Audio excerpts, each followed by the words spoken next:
les bendiga, estamos en esta mañana muy contentos, ¿verdad? Porque este es el día que hace el Señor. Sabemos de antemano que no necesariamente tiene que ser un día especial.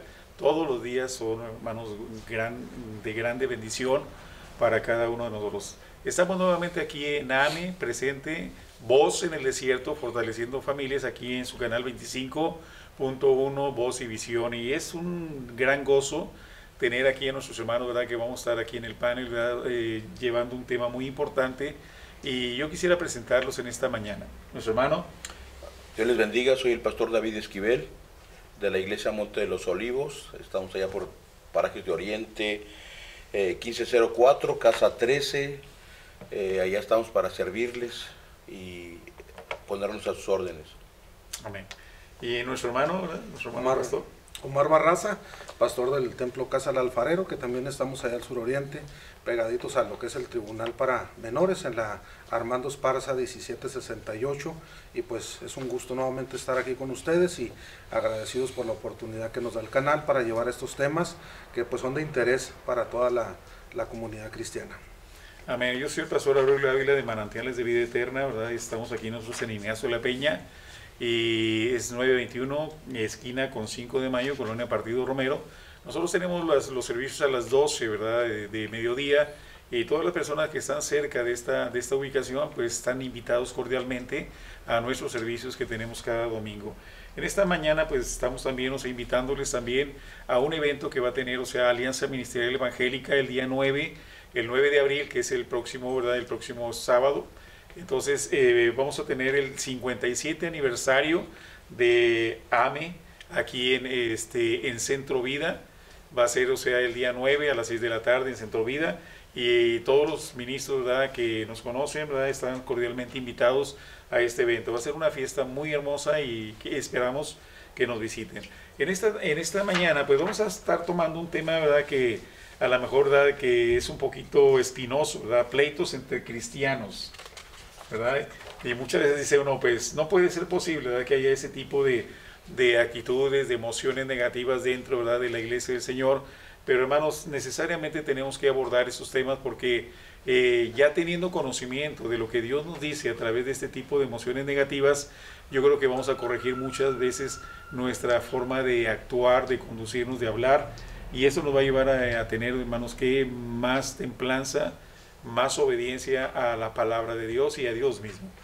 Pleito entre el cristiano, ¿verdad? Dios, aquí en 1 de Juan 4, 10, 11, dice: Dios es amor y su voluntad es que sus hijos se amen como Él nos ha amado a nosotros. Y ahí vemos en el verso 10, en esto consiste el amor, no en que nosotros hayamos amado a Dios, sino que Él nos amó a nosotros y envió a su Hijo en propiciación por nuestros pecados. Y en el verso 11 dice: amados, si Dios nos ha amado así, debemos también nosotros amarnos unos a otros. Es un mandato, ¿verdad?, amarnos los unos a los otros. En el amor no hay enemistades, no hay pleitos, no hay contiendas. En el amor hay paz, armonía, amistad, etc. Sin embargo, ¿verdad?, vemos este mandamiento no se está respetando por algunos cristianos, quienes no son capaces de anteponer la voluntad de Dios por encima de ¿qué? De sus sentimientos que son negativos. Hay rencores, hay molestias hacia otros hermanos. Estos hermanos permiten que su carnalidad esté por encima precisamente de su espiritualidad. Dan rienda suelta a sus deseos carnales de desagrado, de rencor, de enemistad, de falta de perdón, etc. Y no le dan, hermanos, no le dan ninguna oportunidad al Espíritu Santo ni a la palabra de Dios para actuar en ellos como debería de suceder. Hermano Omar, ¿qué nos puedes tú hablar acerca de todo esto, ¿verdad? Es muy importante este tema porque son situaciones que se viven dentro de una iglesia. Y pues diríamos que, ¿cómo puede ser, hermano, que dentro de una iglesia se dé? Pero yo creo que la iglesia es una familia. Exacto. Igual que en las familias, ¿verdad? Dentro de cada hogar hay conflictos, hay indiferencias, a veces no llegamos a un buen acuerdo. Sí, pero yo creo que se tiene que luchar, hermano, y a veces tenemos que llegar a lo mejor a una discusión sana. Exacto. Me refiero a una discusión sana para llegar a un buen término y arreglar la situación que está, porque creo que todo lo que se va a hacer va a generar un problema. Un caos, ¿verdad? Sí, si yo quiero ampliar en mi casa, quiero ampliar un cuarto para el niño que ya va creciendo, vamos a entrar en problemas. Y es un problema que se tiene que darle solución y respuesta a ese problema en la casa. Dentro de la iglesia nos vamos a enfrentar a situaciones similares. Queremos hacer esto, queremos trabajar en esta área, queremos levantar un ministerio y va a haber quien quiere, quien no quiere, pero tenemos que dialogarlo, tenemos que confrontar, ¿verdad? Y a veces decimos, bueno, pero ¿por qué dentro de la iglesia? Y aquí yo creo que Dios permite incluso que lleguemos a esto, y lo digo porque en Primera de Corintios capítulo 11 verso 18 en la traducción del lenguaje actual dice: para empezar, me han dicho, cuando ustedes se reúnen en la iglesia no se llevan bien, sino que se dividen en grupos y se pelean entre sí. Yo creo que en esto hay algo de verdad. En realidad todo esto tiene que pasar para que se vea quiénes son los verdaderos seguidores de Cristo. Entonces, mano, aquí, igual que en la casa, si yo quiero hacer algo por la familia, por el problema, mejorarlo o salir de ello, yo me voy a tal vez ver mal, a lo mejor porque voy a tener una iniciativa, y quien no quiere, quien está totalmente apático a la situación, va a decir, no, es que lo único que él quiere es pelear, lo único que quiere es discutir. No, es que no se trata de discutir, es que necesitamos sacar adelante lo que se está pasando. Exacto. Entonces, dentro de la iglesia es lo mismo. Hay planes, ¿no? Que Sí. dentro de la obra del Señor, y aquí había una palabra muy, muy importante, Pastor David. Dice que muchas veces anteponemos nuestros sentimientos a la voluntad de Dios y también a su palabra. ¿Cómo nosotros podemos, mutilar o pisotear la palabra y no entender, ¿verdad?, que eso es más grave que sacar nuestro propio egoísmo por nuestros propios sentimientos negativos, ¿no? Sí es. Bueno, antes que nada yo pienso que nosotros en el papel de cristianos, Dios nos manda a amarnos, y dice que el que no ama no ha conocido a Dios, porque Dios es amor. Amén. Dios ama a todos por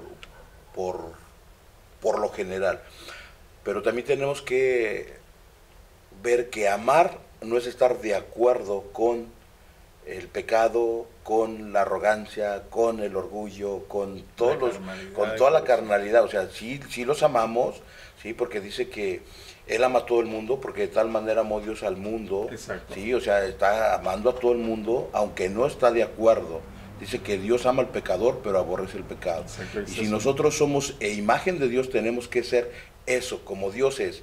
Entonces, aquí yo creo que tendríamos que ver, así como dice el pastor, somos una familia, sí, pero en una familia pues hay hijos chiplones, otros que no lo son, y el Señor dice que en su casa hay vasos de honra, no, qué tremendo, ¿no?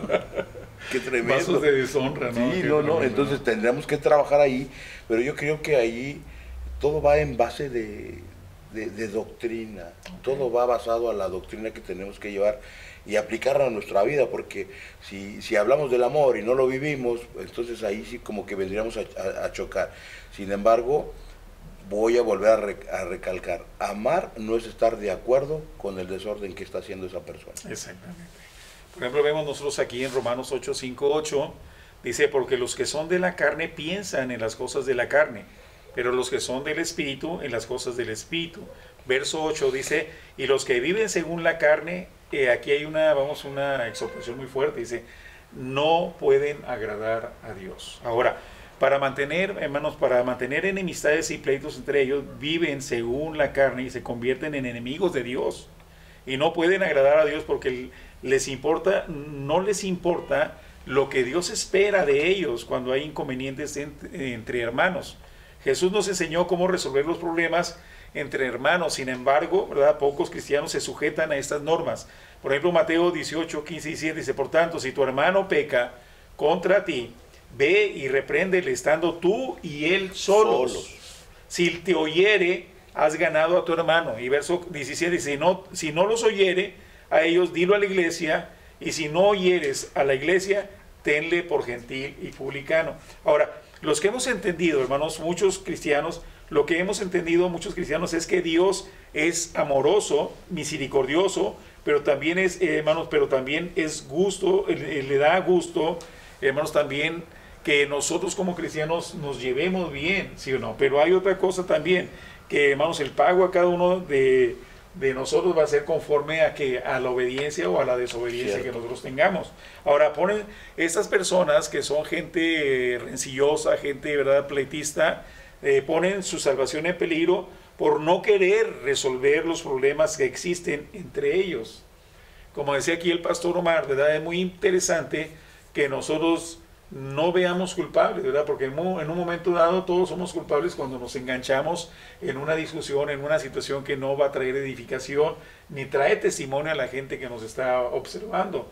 Yo creo que es mejor, ¿verdad?, buscar la solución ¿para qué? Para que ese tipo de situaciones sean limadas, sean quitadas y volvamos nuevamente a la amistad, o sea, la concordia, la conexión con Dios y el amor entre nosotros como hermanos, ¿verdad? ¿Cierto? Hace unos, ¿qué será, hermano? Unos 30 años, leí, no completo, pero me llamó la atención un libro secular, escrito por Rafael Olivera Figueroa, y él como título tenía ¿Cómo pelear con su cónyuge? Y me llamó la atención, ¿verdad? ¿Cómo pelear? Pues vamos a ver de qué manera. ¿De qué se trata, no? Sí, entonces él da una explicación, hablando de los celos fundados, infundados, cuáles son las consecuencias, lo que mencionaba, toda acción tiene su reacción, sí, entonces... si ellos, que siendo personas a lo mejor sin Cristo, sin conocimiento de la Escritura, han tratado de hacer un manual, una forma, ¿verdad?, de cómo saber pelear, o sea, de llegar a un buen término, sí, una buena discusión, decía, digo, nosotros con más razón que tenemos la Escritura, y dice que no nos dio un espíritu de cobardía, sino precisamente de dominio propio, o sea, de control de nuestra mente y pensamientos, sí, ¿verdad? Entonces, si nosotros tenemos la Escritura, tenemos ese conocimiento, y basados en el amor, digo, pues yo creo que podemos entonces, sí se van a dar diferencias. Porque aquí tal vez quisiéramos en esta mesa tratar un punto y entre los tres lo veamos desde distinta perspectiva, pero vamos a tratar de llevar con cordura a un punto, ¿verdad?, exacto, que sea sano.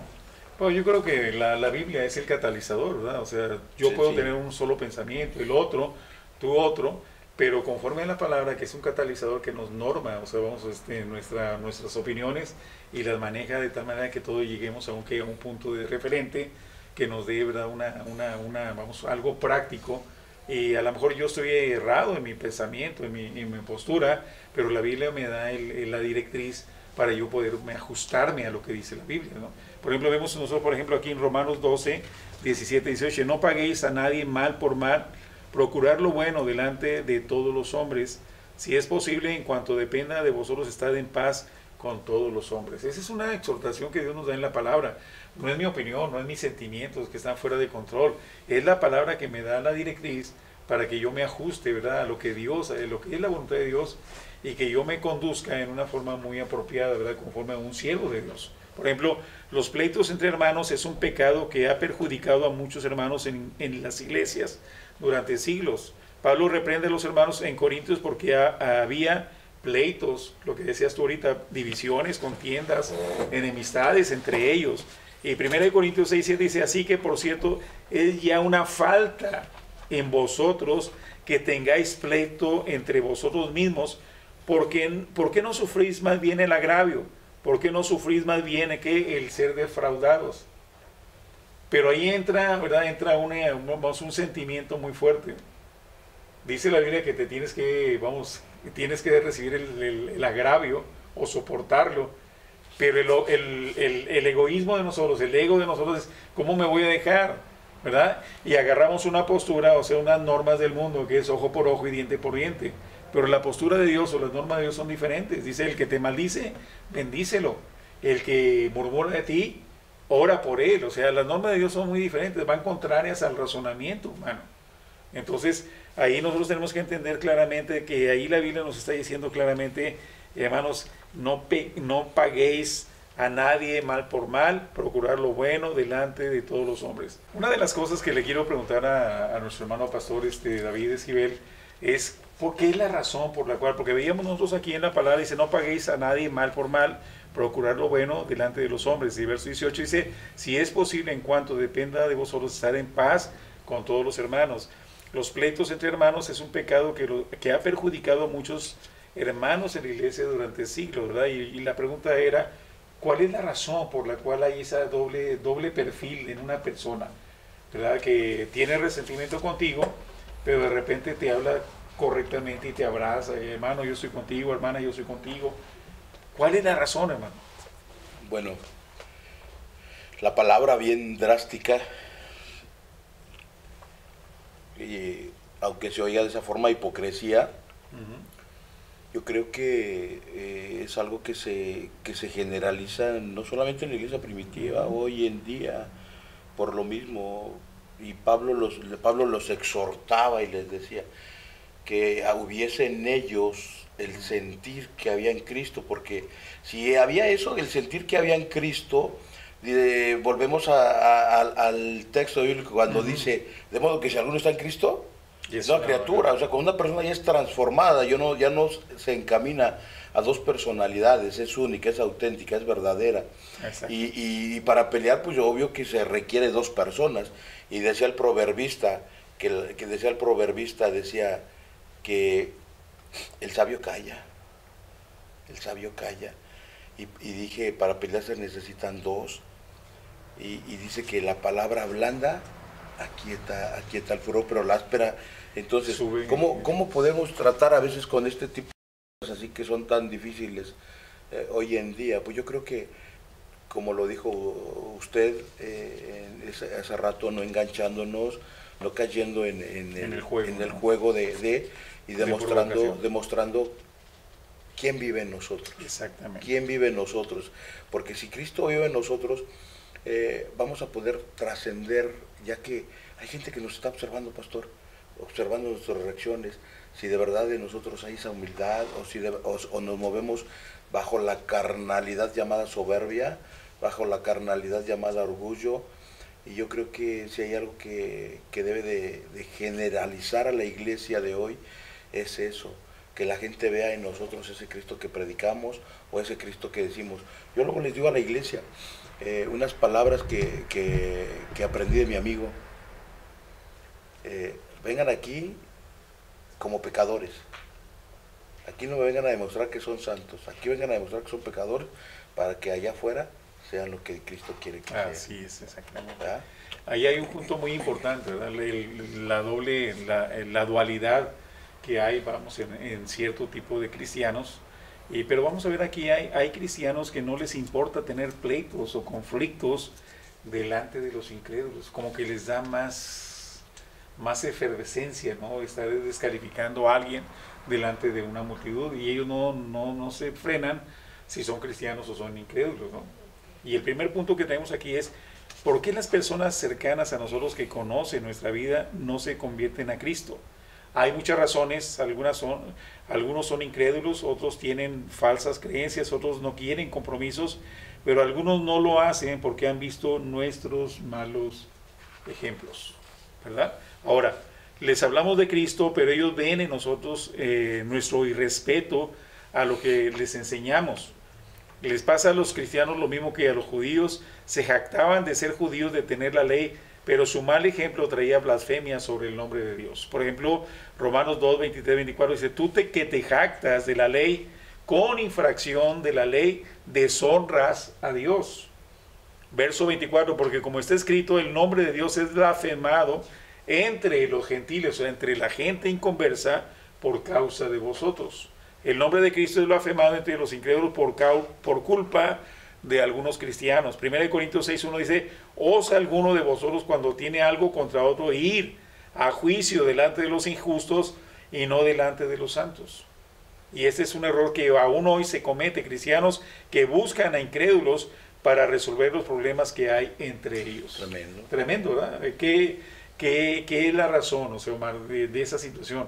Hay gente que se jacta delante de la gente incrédula, descalificando a alguien, o sea, sacando todo el rencor, todo el resentimiento que tienen hacia una persona, hacia un líder, hacia un pastor. ¿Por qué no se frenan?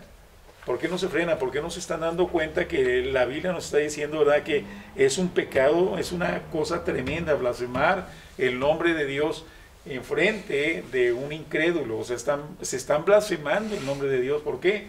Porque lo que decíamos ahorita, la gente de afuera está esperando ver en nosotros, ¿verdad? O sea, como dice Pablo, somos cartas abiertas a ellos. Ellos tienen que ver en nosotros que realmente nosotros hemos nacido de nuevo, que nuestra conducta, nuestra forma de hablar, nuestra forma de conducirse es conforme a qué, a las instrucciones que Dios nos está dando. Pero ¿por qué es eso, hermano Omar? Bueno, algo decía el pastor Esquivel sobre la hipocresía o los hipócritas, aunque se oye medio crudo, ¿verdad? La palabra, pero en su etimología los griegos utilizaban esta palabra del hipócrita simplemente para definir a los actores que estaban en los anfiteatros y que se ponían una careta. Ajá. Salían con una careta, representaban un personaje y al ratito ya salían otra vez al escenario con otra careta. Una riéndose y Sí, otra enojado. entonces, ¿qué es lo que quieren ellos estar protagonizando? Ellos quieren tener la razón, quieren ser los correctos, quieren siempre salir adelante, humillar a quien, pasar, crecer, sin importarle a quién van a pisotear.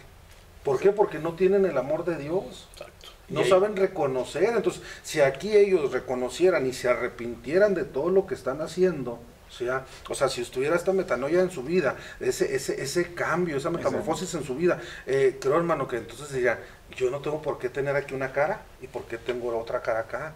Y ahí entonces salen lo que mucha gente llega a comentar, ¿yo para qué voy a la iglesia? Para ser un hipócrita más. Cuando yo conozco a doña Chonita aquí en la colonia, cómo es, y la hermana Chonita dentro de la iglesia, híjole, de veras que es un ángel. Se la gana a Teresa de Calcuta, ¿verdad? Sí. Entonces, no, yo sí voy a la iglesia, yo voy a cambiar lo primero que nos dicen. Exactamente. ¿Por qué? Porque están viendo, hermano, que desgraciadamente se da esto, que van a protagonizar ahí en la iglesia un personaje y acá afuera quieren también seguir. O sea, por eso dice la palabra, ¿verdad? Dice ser hacedores de la palabra, no solamente oidores advenedizos, ¿no? O sea, no hay otra, no hay ninguna justificación para yo tener un rencor si la Biblia me está dando el camino correcto, ¿no? ¿Cuál es el camino correcto? La Biblia te dice claramente, o nos dice claramente, dice, si tú no perdonas, no vas a ser perdonado. Entonces, esa temática de Dios para nuestra vida personal es precisamente para que reflexionemos qué es lo que estamos haciendo, ¿verdad? Porque muchas veces nosotros atropellamos a la gente y nos justificamos que nosotros somos los buenos, ¿verdad? Y lo más tremendo es que estamos atropellando a gente trabajadora, a gente que ama a Dios, a gente que está produciendo en el reino de Dios. Y yo por mi interperancia estoy atropellando a la gente, pero el problema y el pecado más grande es no reconocer, ¿verdad?, que yo soy una persona que estoy trayendo división a la iglesia, estoy trayendo problemas a la iglesia y no lo reconozco. Es el peor pecado que puede cometer una persona, de no reconocer sus errores. Porque, perdón, pastor, porque nosotros como pastores lo vivimos en nuestras iglesias. Llega una hermana que ya tiene 10, 15 años en la iglesia, pero no les has visto el desarrollo ni esos dones que Dios pone en cada uno, ¿verdad? O sea, esos cambios. Pero llega una hermanita que lleva un mes, 2, 3 meses y wow, o sea, va creciendo sobre la marcha. Y viene la envidia y de aquella persona. ¿Y por qué ella, si ella viene llegando? ¿Por qué él, si viene llegando? ¿Por qué? Entonces yo creo que aquí no es el por qué ni me voy a ir. Yo creo que cada uno de nosotros sabemos cómo estamos delante de Dios, qué hemos hecho para Dios y qué no hemos hecho para Dios. Y yo creo que si alguna situación hay que reclamarle, pues yo le voy a reclamar a Dios y le voy a decir, perdóname, no me he puesto cuentas contigo, pero dime por qué. Y el Señor te va a decir, por flojo. Porque eso ha sido la forma en la que se ha estancado la iglesia de hoy, por flojera espiritual. Exacto, porque no están creciendo espiritualmente. Entonces, yo siento que aquí, decía el pastor, esa doble personalidad. En un hijo de Dios no debe de haber una doble personalidad, o somos o no somos, porque de una fuente no puede salir agua dulce y agua salada. Pablo lo dice claro. O sea, o sí o no. O sí o no. Porque no puedes decir que andas en las manifestaciones de la carne y después decirme a mí que tienes el fruto del Espíritu. O que eres una persona espiritual, ¿no? Claro. Por ejemplo, aquí Pablo, ¿verdad? Pablo les dice a los hermanos cómo osan, cómo se atreven a llevar problemas ante los incrédulos y no ante los hermanos. Todo cristiano debería evitar resolver sus problemas con otro hermano delante de los incrédulos. Si después de exhortar, reprender al hermano que causó el agravio y éste no se arrepiente, su deber es llevar el problema delante de los hermanos. Pero no está bien que caigan en la enemistad y también en pleitos. Si el hermano no se arrepiente delante de sus hermanos e inclusive de la iglesia, pues debe ser disciplinado, ¿verdad? El hermano disciplinado se molestará con sus hermanos, pero lo importante es que los otros hagan las cosas como Dios manda. Y aquí en 1 Corintios 6:2 dice, ¿o no sabéis que los santos han de juzgar al mundo? Y si el mundo ha de ser juzgado por vosotros, sois indignos de juzgar cosas muy pequeñas. Pequeñitas. Tremendo, ¿no? Qué tremendo. Los cristianos juzgaremos al mundo, pero nuestro conocimiento de la voluntad de Dios, por nuestra lucha contra el pecado, nuestra obediencia a Dios, por nuestro buen ejemplo, juzgaremos al mundo. Entonces, ¿cómo no vamos a ser capaces de juzgar situaciones de conflictos entre hermanos que realmente son pequeñas, son insignificantes, ¿sí o no? ¿Verdad? A mí no me tomaron en cuenta y yo me pongo en un coraje tremendo con mi hermano, con mi hermana. ¿Y qué es lo que hago? Lo más usual que puede hacer una persona que está menos incómoda, ¿qué es lo que pasa? Descalificarlo en frente de quién, de todo el mundo. A lo mejor dentro de una asamblea hay gente de Dios, pero también en una asamblea va gente invitados que son incrédulos, ¿sí o no? Entonces, yo no dejo que el Espíritu Santo refrene mi forma de actuar al estar atropellando a la gente. ¿Por qué? Porque yo estoy impermeable a la instrucción del Espíritu Santo. Si el Espíritu me está diciendo a mí claramente, hey, te estás yendo muy lejos, te estás yendo muy recio en contra de la gente, no estás respetando a la gente, te está yendo mal. Entonces, si el Espíritu Santo te está redarguyendo, me está redarguyendo, lo más propio es callarnos y tratar de resolver, como decía el pastor Omar, y buscar lo que es el diálogo para poder diluir o quitar todo ese tipo de situaciones que a lo mejor a mí me molestaron, pero a lo mejor o sea, yo lo estoy interpretando mal y yo me estoy yendo con todo, o sea, con un hermano, con una hermana, con un líder. Y hermano, ahí dice la palabra que es impropio que un cristiano resuelva los problemas en frente de los incrédulos. Creo que para eso hay un proceso, no es un procedimiento. Digo, si está hablando usted ya de una asamblea y exponerlo a la iglesia, que a lo mejor ese día llegaron invitados y una visita así, para eso ya nos saltamos entonces un procedimiento. Y empieza diciendo que vaya uno, vamos a platicar. Si no hay arreglo, venga acompañado de dos o tres testigos. Ahora, la palabra testigo, su etimología viene de la palabra martureo, que de ahí viene la palabra, se deriva la palabra mártir. Un mártir, ¿quién es? Es una persona que está dispuesta a dar incluso su vida por un ideal. Eso es lo que entendemos. Entonces estamos hablando de personas maduras, conscientes, personas que han sufrido un ministerio y que están dispuestas a dar incluso horas, tiempo, por arreglar una situación, para que sea por mejorarlo, vamos a decir, de la iglesia, la armonía. Ambiente, la atmósfera. Entonces, si yo no tengo ni la madurez, ni tengo la espiritualidad, ni nada, ¿a qué me voy? A escuchar, para llevar, para decir, ay, eso estuvieron hablando, y voy a hacer el problema más grande, le voy a echar gasolina al fuego. Y tú puedes decir, no, es que hay que ayunar, hay que orar, y luego tu forma de actuar, o sea, atropella lo mismo que tú estás diciendo. En otras palabras, aquí me interesa esto, es muy importante. Los cristianos que perseveran hasta el fin juzgarán a los mismos ángeles. No seremos capaces de juzgar a los asuntos de esta vida. 1 Corintios 6:3 dice, ¿o no sabéis que hemos de juzgar a los ángeles, cuanto más las cosas de esta vida? Pablo reprende precisamente a estos hermanos, ¿verdad?, por tener problemas, pleitos de este mundo, y no solo eso, sino que lo llevan ante los incrédulos.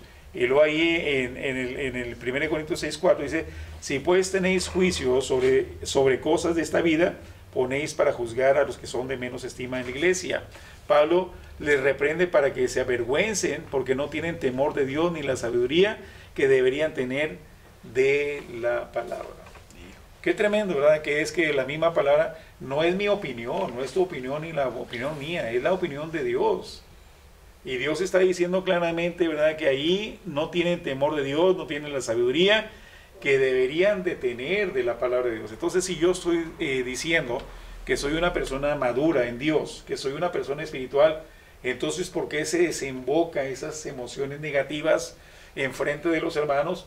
Y más lastimosamente es en frente de la gente incrédula, porque la gente incrédula va a decir, oye, pues si me están diciendo que Cristo cambia, que Cristo transforma, y yo tengo una imagen de los cristianos que son personas diferentes, llego a una asamblea, llego a un lugar, llego a una iglesia, y veo que se están peleando los hermanos, y lastimosamente, a través de eventos pasados, hemos visto que ha habido gente que se ha peleado a golpes dentro de una iglesia.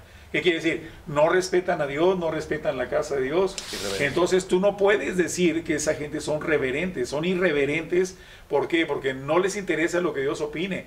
No nos interesa el lugar, ¿verdad?, en el cual estamos exponiendo toda nuestra inconformidad. ¿Y qué es lo que pasa? Nos estamos evidenciando no como hombres ni mujeres de Dios, sino mujeres y hombres carnales. Porque la Biblia dice que Dios no aprueba eso. Así es.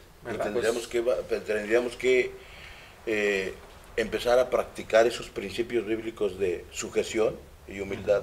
Cuando nosotros aprendemos a ser sujetos, pastor, a nuestros pastores, a nuestros líderes espirituales, a nuestros mentores, yo creo que cuando somos sujetos, aprendemos a ser sujetos a Dios. Independientemente de quién sea el que esté al frente, quizás no sepa leer, quizás no sepa escribir, pero si Dios lo puso ahí fue por algo. Tenemos que ser sujetos, ¿no? Y con humildad, pues sí, porque si yo quiero el día de mañana poder mandar a alguien, ordenarle a alguien principios que yo no viví, va a estar cayendo en esos conflictos, en esos pleitos. Y aparte la Biblia nos está diciendo, ¿verdad?, que tú no puedes poner a una persona un neófito dentro de una jerarquía dentro de la iglesia. Dice, porque inflándose puede caer en lazos del diablo, ¿no? ¿Qué quiere decir? Que desgraciadamente a través de la historia hemos visto nosotros personajes, ¿verdad?, que en lugar de traer, o sea, una aportación de espiritualidad, de coinonía, de comunión, han traído problemas muy graves a la iglesia. Pues creo que estamos, hermano, en un proceso, no somos producto terminado. Vamos en un proceso y pues yo creo que se nos acabó el primer round, ¿verdad? Pero pues nos vamos al segundo round, hermano, ya, ¿verdad? Entonces, pues la próxima semana, hermano. La próxima semana vamos a estar invitando, hermano David, vamos a estar invitando a la gente que se conecte, ¿verdad?, en Canal 25.1, y vamos a estar siguiendo este tema que es muy importante. No es opinión nuestra, es la opinión de Dios, es la palabra de Dios. Y si es la palabra de Dios, nosotros, aun cuando tú te quieras justificar, no hay ninguna justificación delante de Dios. Dios les bendiga, nos vemos la próxima semana. Saludos. Bendiciones aquí, mi hermano David.